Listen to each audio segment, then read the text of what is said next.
Hello, everyone. Welcome back to Christie and Coimbra. For those of you who don't know, I'm Christie Peters.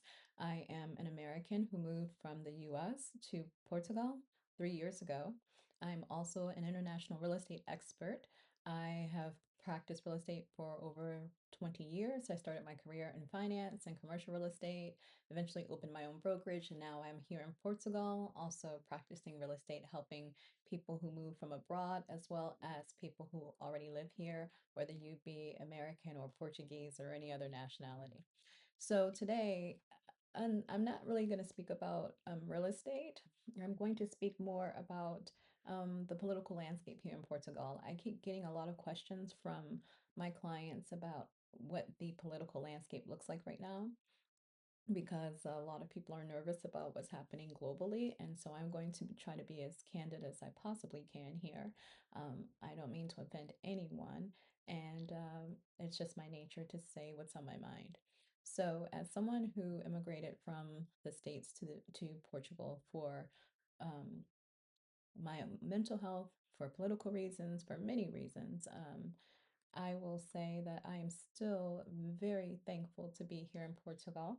I'm grateful every day to the Portuguese people for accepting me and being so kind to me and warm and helpful to me. I do see sentiments changing a bit. Not in my immediate community. Coimbra is amazing. But I do feel like there is some sentiment, um, and I won't say necessarily, there's definitely anti-immigrant sentiment, don't get me wrong. But I won't say it's hostile in my immediate area, but I do think it's a symptom of what's happening globally. And so, for those of you who don't know, we had elections. When I say we, I mean the Portuguese people. I am not a citizen yet, yet being the operative word. I pray that they will allow me to do so when it's time for me to be able to apply for citizenship. But for Portuguese citizens, it was a voting day for them yesterday for them to elect a president. And forgive me if I get any of this wrong. Please, my Portuguese friends, chime in to correct me, or anyone else who understands the parliamentary procedures here better than I do. But yesterday, Portugal held elections for the position of president. And as far as I know, the president is not a person, once they're elected, who can legislate. They basically can veto legislation, but they don't create legislation, if that makes sense. And so we have a parliament composed of several different parties. And yesterday, the results of the election, as far as I know, is that it was too close. So now we'll have a runoff, I think, on the 8th of February. And the two top contenders are Antonio Jose Seguero and Andre Ventura. And so Antonio Jose Seguro is part of the PS, the Socialist Party, and Andre Ventura is the representative of Chega, which is, to me, the equivalent of MAGA in the US, a far right extremist party. So you have the socialists versus the far right extremists. I won't even say far right. I'm going to call that party an extremist party. I'm sorry to any Portuguese, no, I'm not. For any Portuguese people who that offends, that's how I see that party, because it reminds me a lot of the worst rhetoric from the States, trying to other people based on their country of birth. And as a Black woman from America, I don't do that. It's a very dangerous place to be to other people based solely on the place of their birth, and to generalize people. It's just dangerous for humankind, and I don't agree with it. So I will say, from what I have read thus far, I think Portugal also suffers from the very same thing that America suffers for. I think there's 11 million registered voters here, and only approximately half of them turned out. And no shade to Portugal, I have the same feelings about in the States. We have too many people who don't participate in their system. And so I find that to be problematic, not just for here, but for anywhere. And also, what I will say made me very happy is that my beautiful city, my adopted city, the city that's adopted me, Coimbra, voted overwhelmingly for the PS, for the Socialist Party. So that's where my leanings would be. And so that makes me very, very happy. I would say that from what I've been able to gather, most of the support for the extremist party has come from Portuguese living abroad in the Americas and in Africa, and also in the islands, in the Azores, Madeira. And so I have thoughts about that.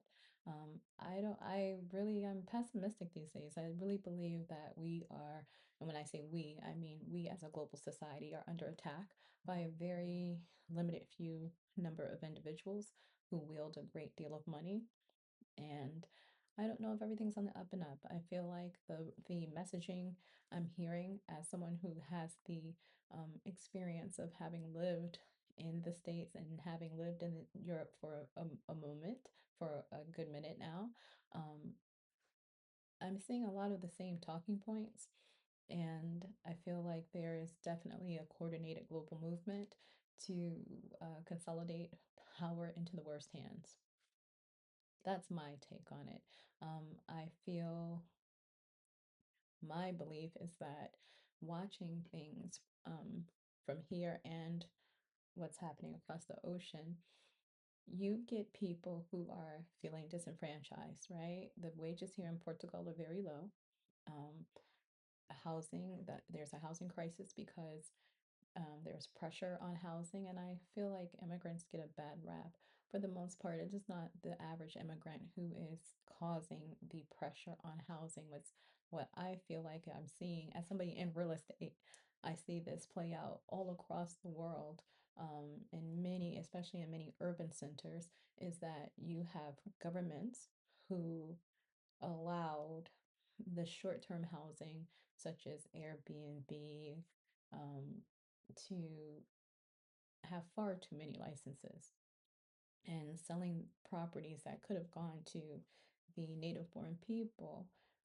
Now you have hotels and these short-term rentals, and of course, people would prefer to lease their property as a short-term rental when you can charge far more per night than you can clear in a month to a regular long-term tenant.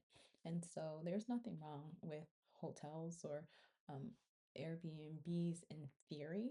I think when you don't have checks and balances, and that to me has gotten out of balance here and in Madrid, in Barcelona, in Paris, in New York, in Atlanta. The balance of that wasn't managed well. And so you have this handful of many times absentee investors who have more money than sense of community and have bought a lot of housing product that could have been on the market for the Portuguese born.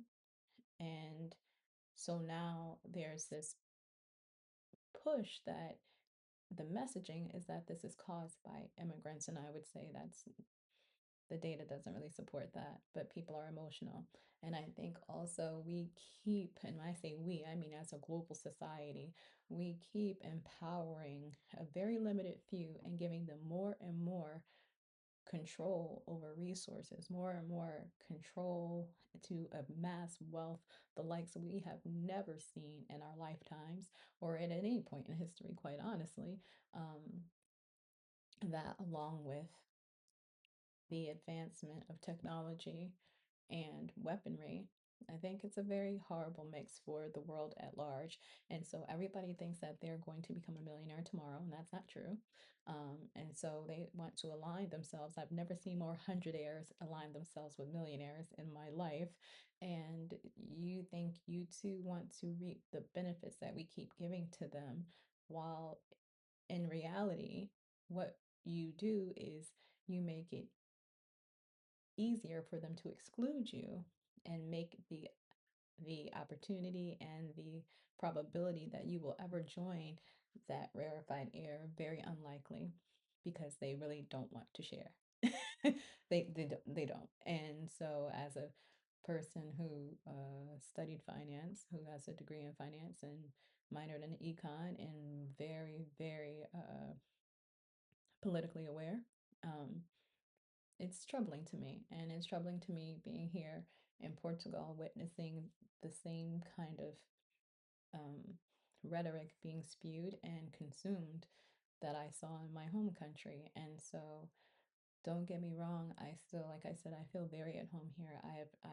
The reason I live in Portugal is because the people, the native Portuguese, upon me coming, just visiting for the first time in 2020, made me feel so seen, just as a person, not as a Black person, not as a woman, just a person. And we're so warm, muito gentil, very kind and simpático. Um, and I feel that way still, that by and large, I still feel very accepted. I still feel very welcome. But it does concern me, this rising sentiment that I feel like is displaced. I'm not saying that the Portuguese people don't have a right to be angry, they do, just like Americans who have been given the short end of the stick, you have every right to be angry, but it's misplaced anger.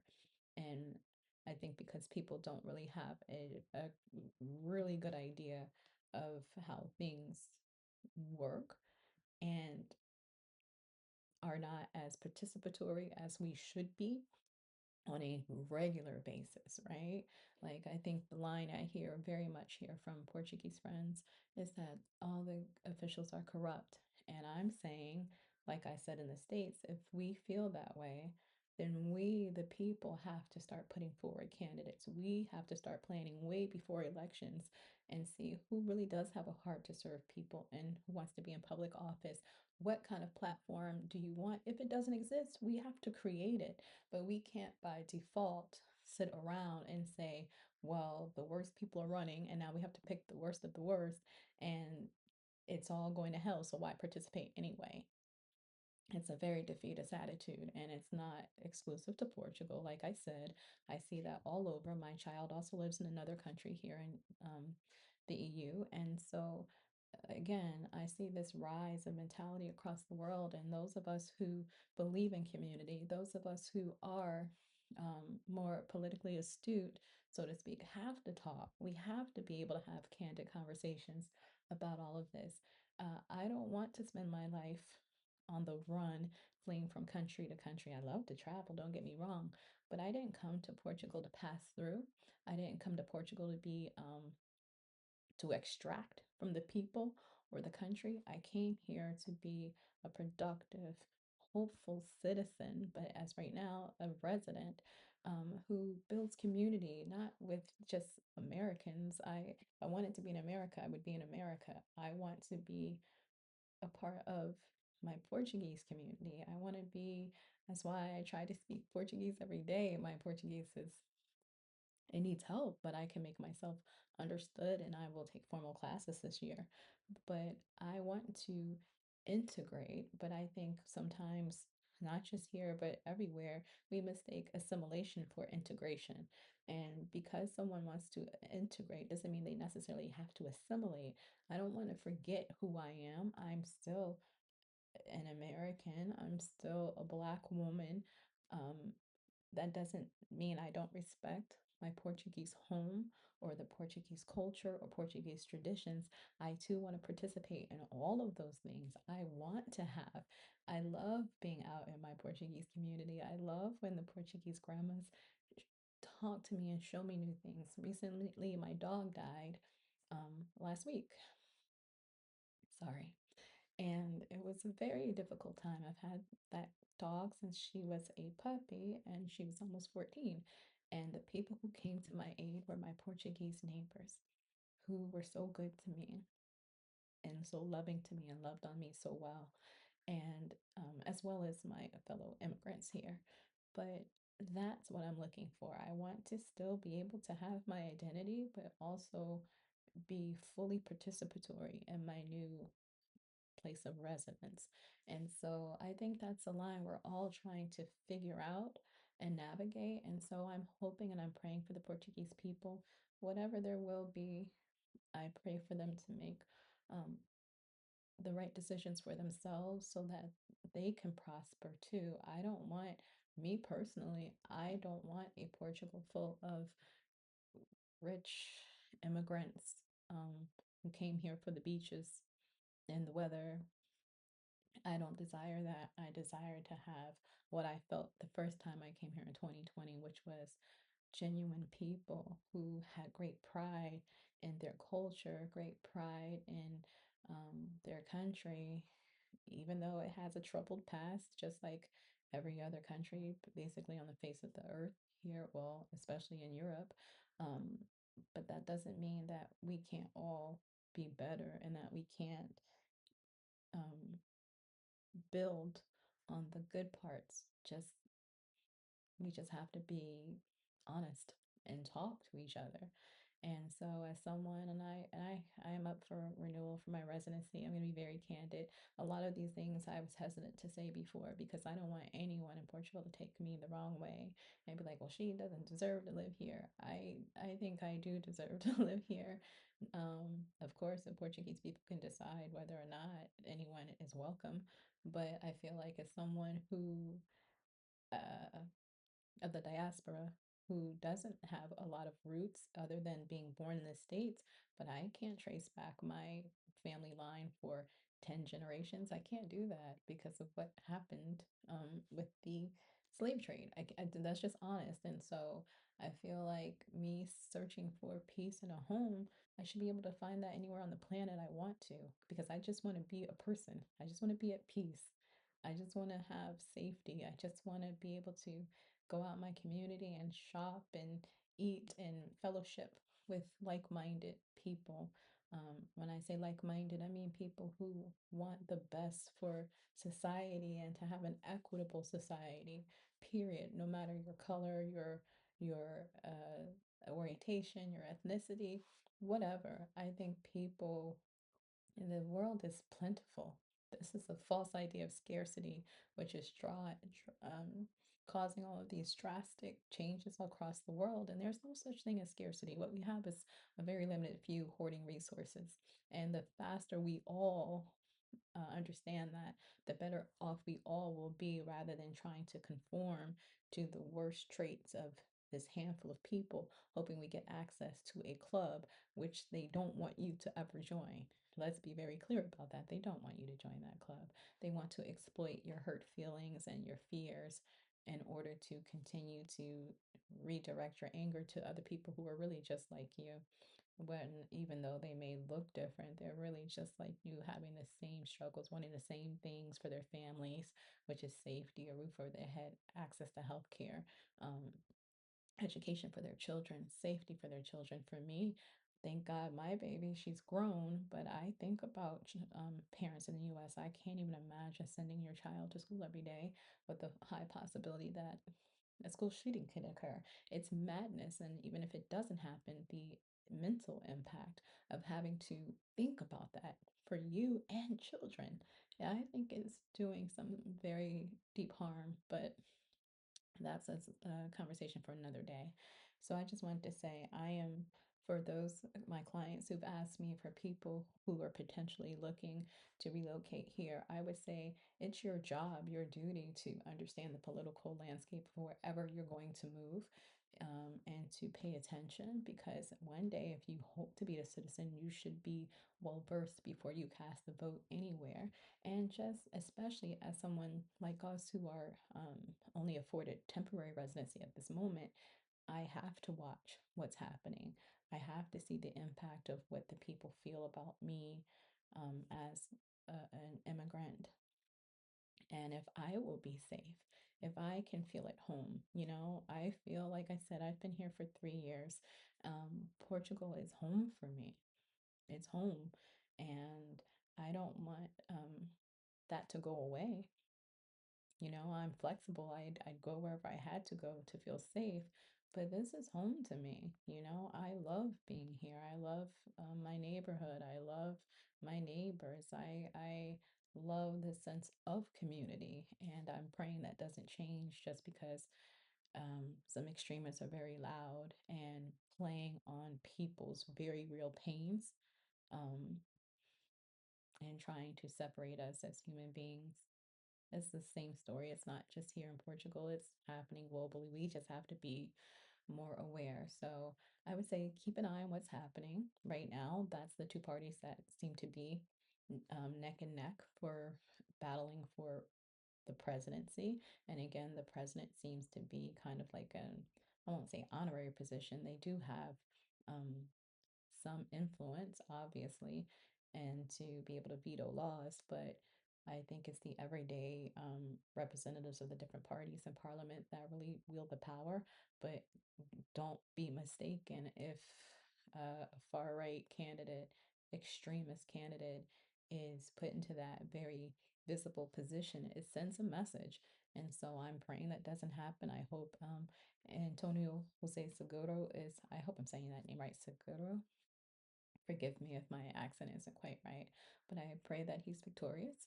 Um, and again, I would love to hear from Portuguese born people. Let's be respectful of one another. I'm not being disrespectful, I'm just being very candid because if someone's going to pick up their life to move from whatever home country to a new country, you should know what is happening. And as an advisor, as someone who does serve as a trusted advisor to numerous people as they move here, I wouldn't be doing my job if I didn't share that. So I hope that helps. I drop a note in the comments. Feel free to um, send me a message and we'll take it from there. Praying for peace in the world. I'm praying for our collective stability and success. And yeah, there's enough for all of us. Okay, ciao till the next time.